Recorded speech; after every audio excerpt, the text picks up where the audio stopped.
আন্তর্জাতিক রাজনীতিতে নতুন করে উত্তেজনার ঢেউ তুলেছে রাশিয়া ও ইরানের সাম্প্রতিক উচ্চ পর্যায়ের বৈঠক। রাশিয়ার প্রেসিডেন্ট ভ্লাদিমির পুতিন এবং ইরানের পররাষ্ট্রমন্ত্রী আব্বাস আরাকচির মধ্যে সেন্ট পিটার্সবার্গে অনুষ্ঠিত এই গুরুত্বপূর্ণ সাক্ষাৎ এখন বিশ্বজুড়ে আলোচনার কেন্দ্রবিন্দুতে পরিণত হয়েছে। বৈঠক শেষে পুতিনের একটি বক্তব্য যেন আগুনে ঘি ঢেলে দিয়েছে। তিনি স্পষ্ট ভাষায় বলেন, ইরান এবং এই অঞ্চলের দেশগুলোর জন্য সম্ভাব্য সবকিছুই করবে রাশিয়া। এই একটি বাক্যই আন্তর্জাতিক কূটনীতিতে নতুন হিসাব নিকাশ শুরু করে দিয়েছে। বিশেষজ্ঞদের মতে এই বক্তব্য শুধু কূটনৈতিক সৌজন্য নয়, এটি একটি কৌশলগত সংকেত। কারণ বর্তমানে ইউনাইটেড স্টেটস ও তার মিত্রদের সঙ্গে ইরানের সম্পর্ক তীব্র উত্তেজনার মধ্যে রয়েছে। এমন পরিস্থিতিতে রাশিয়ার প্রকাশ্য সমর্থন ইরানকে নতুন আত্মবিশ্বাস দিতে পারে। অন্যদিকে চলমান রাশিয়া ইউক্রেন ওয়ার রাশিয়াকে আন্তর্জাতিকভাবে চাপে ফেলেছে।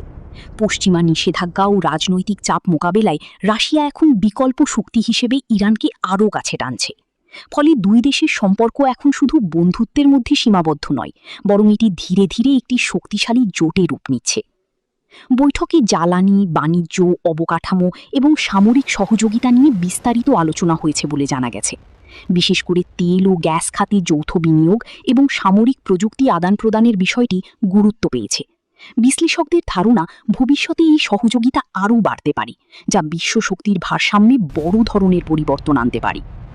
মধ্যপ্রাচ্যের চলমান উত্তেজনাপূর্ণ পরিস্থিতিতে রাশিয়ার এই অবস্থান নতুন মাত্রা যোগ করেছে।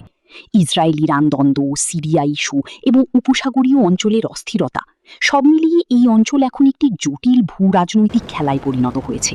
এর মধ্যে রাশিয়ার সক্রিয় ভূমিকা পরিস্থিতিকে আরও সংবেদনশীল করে তুলতে পারে।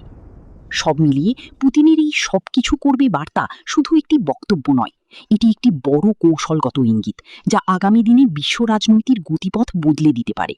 এখন দেখার বিষয়, এই কথার বাস্তব রূপ কতদূর পর্যন্ত যায় এবং এর প্রভাব কতটা গভীর হয়।